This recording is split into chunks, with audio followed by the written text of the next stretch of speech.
Morning. You know that Father Rick has gone for the wedding of his son in California, and I get the honor to fill in today. So I wonder sometimes why we go to church. Presumably because we believe in God and in His power, and we understand that Jesus is God the Son. In the early church, if people went to worship, it was at the risk of their lives. For the first 4 centuries, it was illegal to be Christian, and anybody who went took their lives into their peril. And then something interesting happened. Christianity became accepted, and it became kind of trendy. And it was wonderful. Everybody went to church. But perhaps in that process, the meaning and the power got a little bit diluted, or a lot diluted.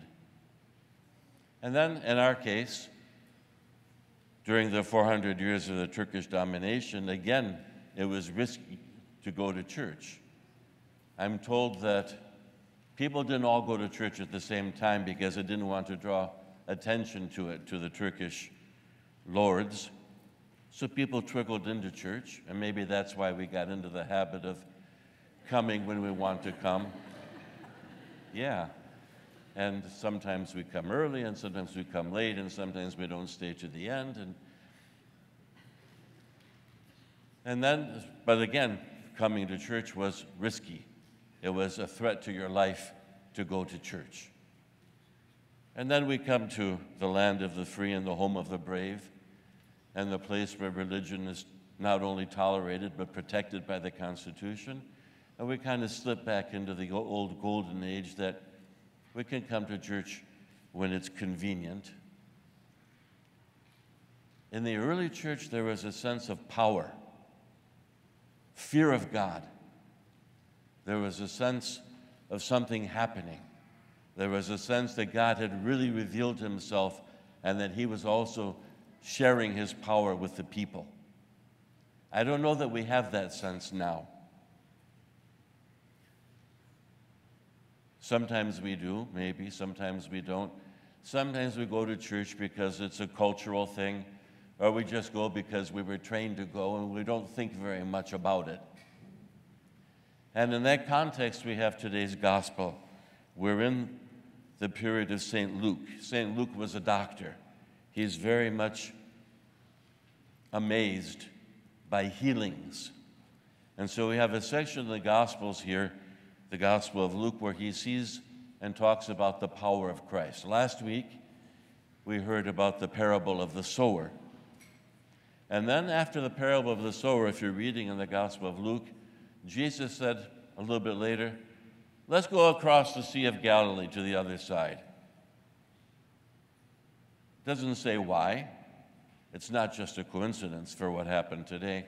They get into the boat and they're going across the sea, and Jesus falls asleep, and there's a huge storm on the sea. And the boat is rocking back and forth, and everybody's getting very scared. And finally they wake up Jesus and they say, help us. And Jesus looks at the storm and tells the sea to be still. And the storm stops. We don't get that because we don't read all, but that's what happened between the parable of the sower and getting to the land of the Gadarenes that we hear about today. At that time, as Jesus arrived at the Gadarenes, there met him a man from the city who had demons. For a long time he had worn no clothes, and he lived not in a house but in the tombs. When he saw Jesus, he cried out and fell down before him and said with a loud voice, what have you to do with me, Jesus, Son of the Most High God? I beseech you, do not torment me.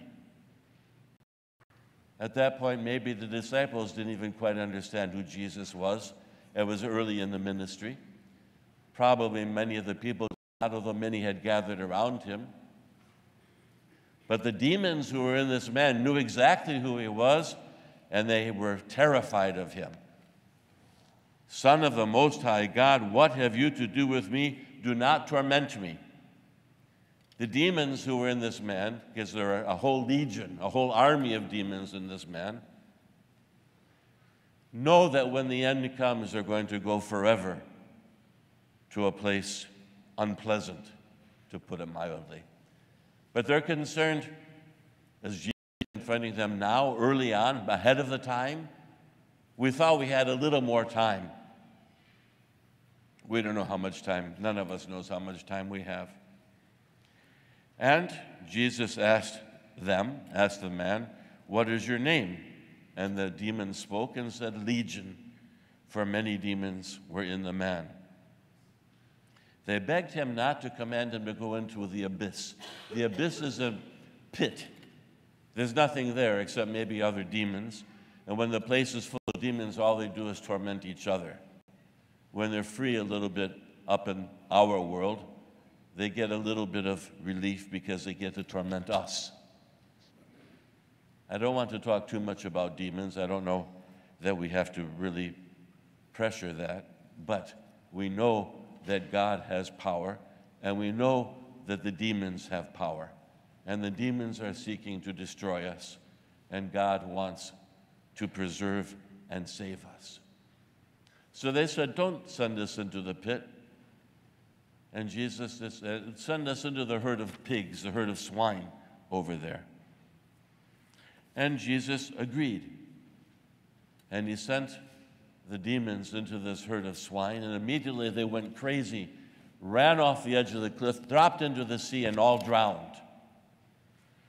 The people who were tending the swine saw everything that happened. They heard what Jesus said. They heard the dialogue between Jesus and the demons.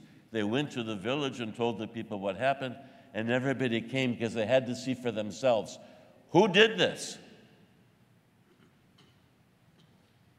And they saw Jesus, and they saw the man who had been possessed by demons, who normally was living in the tombs, and a wild man, usually not even clothed. Sometimes they had put him in chains, and he had even broken the chains. No longer a wild man, but sitting at the feet of Jesus, listening to his teachings, calm, clothed, civilized. And the people are afraid. Because why? They don't like change? Or were they afraid of the power of Jesus? Or were they afraid because they were confused? We don't know. What did they say to Jesus? Please leave. Go away. And Jesus did not give them any difficulty about it. He calmly went back to his boat with the disciples, got in to sail back across the Sea of Galilee. We could ask ourselves, when the demons asked to be sent to the swine, why did Jesus let that happen? It was a loss to the people there, but it was also a visible sign of the power that Jesus had and of the reality of the demons. When Jesus said to the demons who were in the man, go to the swine immediately reacted and went crazy like the man had been. They saw that. They saw the proof that the demons were reality. So even against their will, the demons became teachers. They taught the people the power of God, the power of Christ. I think we need to also recover a sense of that power, because I can even speak for myself. I have often come to church without any expectation of any power, of anything happening, of just kind of going to church and then going through everything and leaving pretty much the way that I came. That's no good. We're here for a reason. We need to recover our sense of the power of God, and the reason that we come to church, that we draw on that power. Do you realize that when Jesus saved the man who had been possessed by demons, it was like raising somebody from the dead, but even more. Because when someone dies, they go to be close to God, and God can send them back to the world. This man's soul had been in the hands of the demons. It was not just a matter of raising him from the dead, but rescuing him.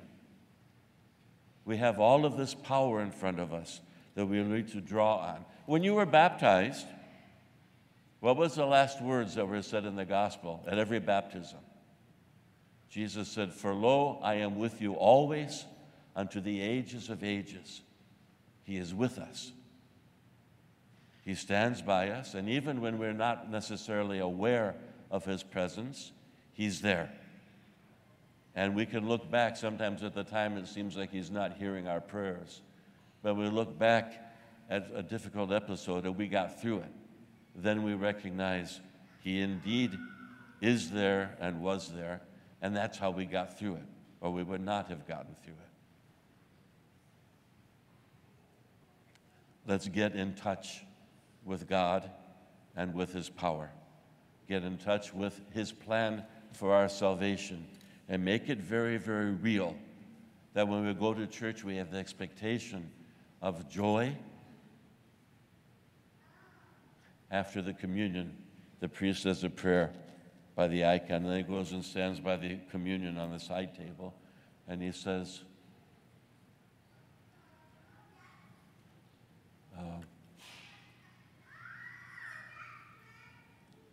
O Christ our God, who are the fulfillment of the law and the prophets, who fulfilled all the Father's plan of salvation, fill our hearts with joy and gladness, always, now and ever, to the ages of ages.